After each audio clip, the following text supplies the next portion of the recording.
মধ্যরাতে রাত দখল অর্থাৎ পথে নেমেছেন নারীরা। দেখতে পাচ্ছ যে নারী সুরক্ষা নিয়ে যে প্রতিবাদ তাদের আজকে মধ্যরাত দখল, সেই মধ্যরাত দখলে কলেজ স্ট্রিট। এই মুহূর্তে দেখতে পাচ্ছ যে বৃষ্টি পড়ছে, অথচ বৃষ্টি মাথায় করেও কিন্তু এখানে পৌঁছে গিয়েছেন মহিলারা। তাদের সঙ্গে কথা বলবো যে তাদের প্রতিবাদ আজকে এই যে রাস্তায় রাত দখল। আমি আমার ক্যামেরা পার্সন অঞ্জন দাকে বলবো দেখানোর জন্য রাতের রাস্তায় মেয়েদের জমায়েত 14ই আগস্ট কলেজ স্ট্রিটের সামনে এই মুহূর্তে আমরা পৌঁছে গিয়েছি এবং সেখানে দেখতেই পাচ্ছ বৃষ্টি মাথায় করেও কিন্তু মেয়েরা এসেছেন, তারা প্রতিবাদ জানাতে এসেছেন।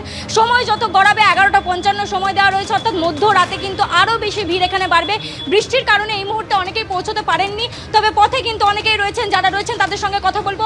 আজকের এই প্রতিবাদ কি বলবে? প্রতিবাদ এটা তো শিহরণ জাগানো একটা ঘটনা।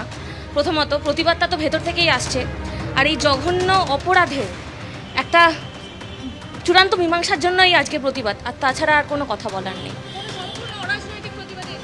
একদমই তাই। প্রথমত কোনো মানুষই অরাজনৈতিক রাজনৈতিকের ব্যাপারই না। আমি একটা আমার কর্মস্থানে গেছি, সেখানে আমি নিরাপত্তা পাবো কি পাবো না সেটা আমার অধিকার। আমি যেখানে সবথেকে বেশি সিকিওর ফিল করবো সেটা তো আমার সবথেকে সেই নিরাপত্তাটুকুও তো আমি পাচ্ছি না কর্মক্ষেত্র থেকে। আজকে চলে গেছেন উনি, কালকে আমার সাথে হবে না তার তো কোনো মানে নেই। তাই জন্য সবাইকেই অনুরোধ করছি যে আমরা এই কলেজ স্কোয়ারের একদম মোড়টায় আছি। প্লিজ আপনারা এই অরাজনৈতিক একটা প্রতিবাদ হচ্ছে, আপনারা কারোর জন্য না হয় নিজের জন্য জমায়েত করুন। কর্মসংস্থানে তারা চাইছেন নিরাপত্তা, সুনিশ্চিত সুরক্ষা, এবং সেই কারণেই আজকে এই যে রাত দখল কর্মসূচি আমরা প্রথমে দেখেছিলাম যে পোস্টার ভাইরাল হয়েছিল, তাতে কিন্তু প্রাইম 3টে স্পট লেখা ছিল, যাদবপুর 8B, তারই সঙ্গে কলেজ স্ট্রিট এবং যে লোকেশন লেখা ছিল একাডেমি, এবং তার মধ্যে আমরা এখন কলেজ স্ট্রিটে রয়েছে। এই সঙ্গে কিন্তু রাজ্যব্যাপী আমরা দেখতে পেয়েছি প্রায় 300-র উপরে জায়গায় এই প্রতিবাদ কর্মসূচি হচ্ছে। আমরা দেখতে পেয়েছি যে এই কর্মসূচি, এই যে রাত দখলের কর্মসূচি, তা কিন্তু রাজ্য জুড়ে 300-রও বেশি জায়গায় হচ্ছে। প্রত্যেকটি মোড়ে মোড়ে, প্রত্যেকটি পাড়ায় পাড়ায় আমরা দেখেছি। যাদবপুর শুধুমাত্র নয়, তারই সঙ্গে একাধিক জায়গায় এই কর্মসূচি হতে চলেছে। আমরা দেখেছিলাম প্রথমবার যে পোস্টার রিলিজ হয়েছিল, রিমঝিম সিনহা যিনি আমাদের চ্যানেলেও এসেছেন, তিনি আমাদের সঙ্গে কথা বলেছেন। তিনি জানিয়েছিলেন যে প্রথমে আমরা উদ্যোগ যখন নিই তখন নিয়েছিলাম 8B, যাদবপুর 8B, একাডেমি এবং তারই সঙ্গে কলেজ স্ট্রিটে।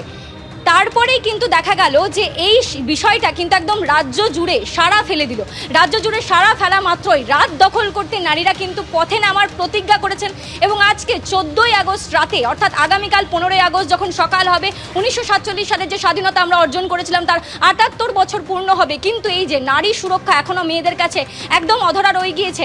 কর্মসংস্থানে গিয়ে একটা নারীকে কাজ করতে গিয়ে অন ডিউটি যেভাবে নৃশংসভাবে, শুধুমাত্র যে কর্মস্থানে নিজের কাজের ক্ষেত্রে নিরাপত্তা এবং নিশ্চয়তা পেতে চাইছেন এমনটা নয়। যারা আসছেন প্রত্যেকের নিজস্ব কারণ রয়েছে, কিন্তু ছোট্ট একটা আহ্বান তাতে যে পরিমাণে বিপুল সাড়া পড়েছে এবং কার্যত একটা জনজাগরণে পরিণত হয়েছে সেই আহ্বান। এই যে পরপর যে ছবিগুলো আপনাদের সামনে আমরা রাখছি, এই টুকরো টুকরো ছবিগুলো সেই বিপুল জনজাগরণের সাক্ষ্য বহন করে চলেছে।